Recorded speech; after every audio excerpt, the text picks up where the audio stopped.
Child, let me tell you how it began. Last winter, the house was colder than I had ever felt it before. Not because the firewood was missing, but because the warmth of kindness had been pushed out. I remember sitting at the edge of the kitchen table, my hands folded tightly in my lap, when I heard her voice, sharp, careless, then loud enough for me to catch though she thought I couldn't hear. "She's useless now," your mother said. "Why do we have to carry her like dead weight? An old woman who can't even walk, just eating and sitting. I didn't marry you to raise your mother." Those words burned deeper than any winter chill. For a moment, I couldn't breathe. I had scrubbed floors until my knees bled, walked miles with heavy baskets so your father could eat, stayed up sewing clothes by the glow of a lamp when my eyes wanted to close forever. Yet in her eyes, I was only a burden. I didn't answer her that night. Instead, I sat in silence, pressing the pain down into my chest, afraid it might spill out. The walls of this little home, the very ones I built with sweat and sacrifice, seemed to close in on me. I thought of leaving, of stepping out into the cold and never returning. But then, you wandered in, your small feet pattering across the wooden floor, your sleepy eyes finding mine. You climbed into my lap as if you knew my heart was breaking, and in that moment, child, I found a reason to stay. The next morning, she pushed my plate away from me. "You've eaten enough," she said. Her words were wrapped in sugar, but her eyes, those told the truth. Your father kept his head low, chewing slowly, pretending not to hear. That was the cruelest part, not her words, but his silence. His silence told me I had been left alone in my old age, even in my own family. I remembered then the years when he was small. How I carried him on my back through storms, how I gave him my portion of bread when there wasn't enough, how I prayed for him when fevers shook his body. I gave him everything, child, everything. And now, the boy I raised had become a man who looked away while his wife carved me into nothing with her tongue. Every day that week felt heavier. I walked slower, spoke less. But inside, I was not broken. I was gathering strength. Because I knew something they did not. This home, the roof over their heads, was not theirs. It was mine.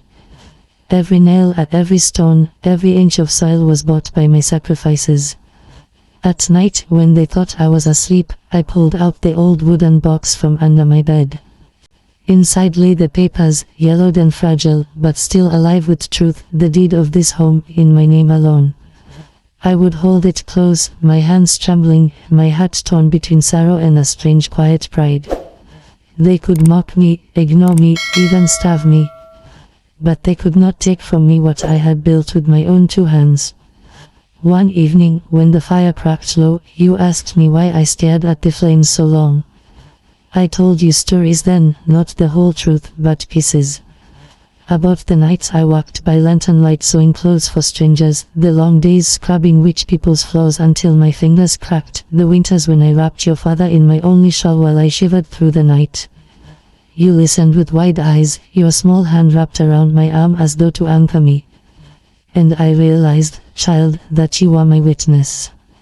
You were the one who would carry these stories forward, the one who would know that I was not weak, not useless, but a woman who had fought and survived. Then, as if fate was waiting, the knock came. Strong and deliberate, echoing through the wooden walls. I saw your mother's face pale, your father's hands freeze in midair. When he opened the door, there stood Mr. Harlan, the landlord, tall and grim, with a folder under his arm. "Tomorrow," he said flatly, "is the deadline. If the money isn't ready, the house will no longer be yours." Your mother gasped, clutching at your father. Their whispers filled the room, sharp and frantic. But I only sat at the table, calm, my wooden box tucked safely beneath my bed. I felt no fear. Only a quiet knowing that the truth was waiting, patient as the dawn. And so, child, while they panicked and scrambled, I held on to the weight of silence. Because I knew, soon, very soon, the day would come when I would show them who truly carried this family, who truly owned these walls, and who was stronger than they had ever believed. That night, when the house grew still, I whispered to you as you drifted to sleep, never mistake silence for weakness. Sometimes silence is the strongest weapon a person can hold. And so began the storm that would change everything. Child, let me tell you what came before that storm, so you will understand why my silence carried so much power. When I was younger, life gave me no easy path. Your grandfather, God rest his soul, was kind but fragile in health. He walked when he could, but sickness clung to him like shadow. So it fell to me to keep this family alive. I scrubbed other people's floors until the skin on my hands split and bled. I washed their clothes by the river until my back ached so badly I could hardly stand.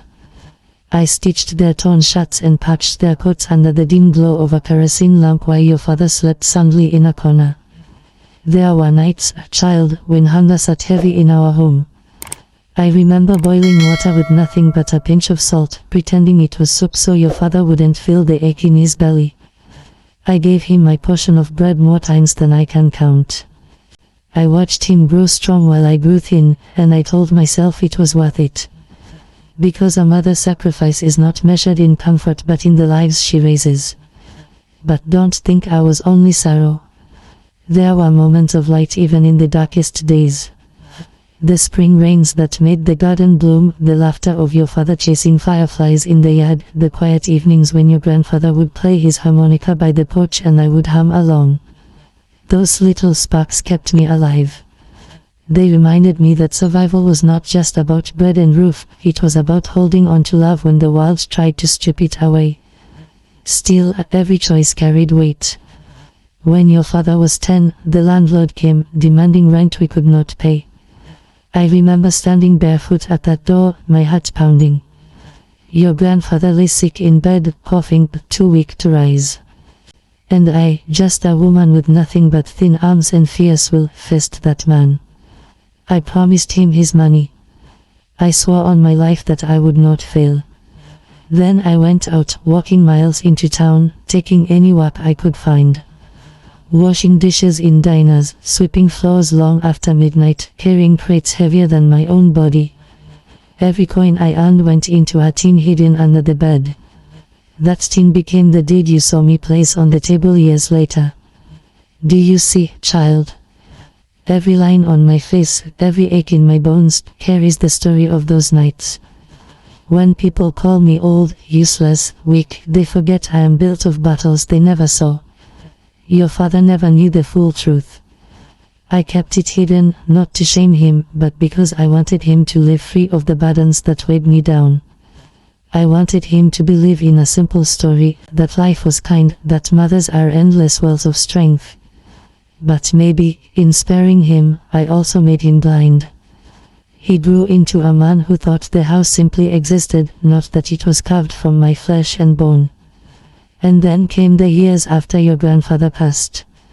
The house felt hollow without his laughter, without the soft sound of his harmonica in the evenings. Loneliness pressed on me like another winter. But I refused to break. I tended the garden, kept the house standing, and raised your father into adulthood. I told myself, he will remember. He will know who built this life for him. Yet time has a cruel way of erasing memory. When he married, his wife saw me not as a root but as a weed. And my son, blinded by love or fear of conflict, let her words poison the air between us. That is why the pain of her insults cut so deep. Not because I was surprised, but because I had given too much to be treated as nothing. My whole life had been one long chain of sacrifice, and in return I was called useless.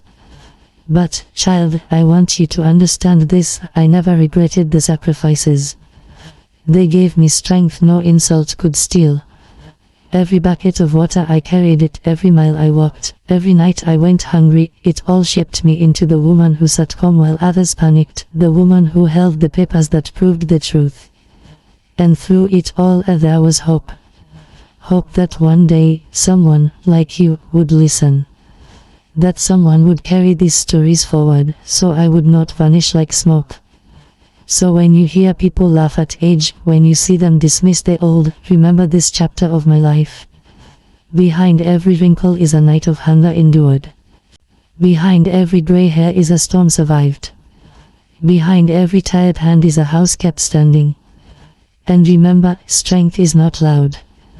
Sometimes it is quiet, hidden, gathering power like a river beneath the ground, waiting for the moment when it will rise unstoppable. That was me, child. Waiting, holding, surviving. Until the day came when silence broke, then truth spoke for me.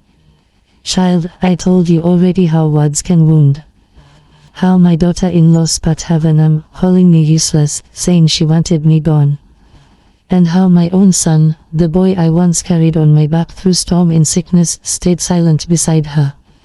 Those moments broke something inside me, but they also reminded me of who I truly was. That night, I sat on my bed in the small room they had pushed me into. My hands rested on the quilt I had stitched long ago, each square holding scraps from clothes worn in harder times. My son's all shut. A patch from your grandfather's work pants. I traced those stitches with my fingers and whispered to myself, they think I am weak. They think I am nothing. But they have forgotten the soil I'm made of. And then, the very next morning it came, that knock. It was loud. Firm. A sound that rattled the quiet air of the house.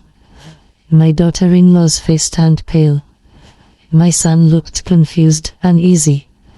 I stayed seated at the table, calm as ever, sipping from my chipped coffee cup. She went to the door, her voice trembling. And there stood the landlord. He had his papers in hand, his suit pressed, his face cold. He asked to see the owners of the house. My son stepped forward nervously, ready to speak, but the landlord did not look at him. He looked at me. I rose slowly, my bones creaking but my heart steady. I reached into the drawer where I had kept my secret for years, the deed, folded carefully, wrapped in a handkerchief. I placed it on the table before the landlord, and I said, this house is mine. Every board, every nail, every brick was bought with the sweat of my hands. No one, not even my own blood, has the right to cast me out.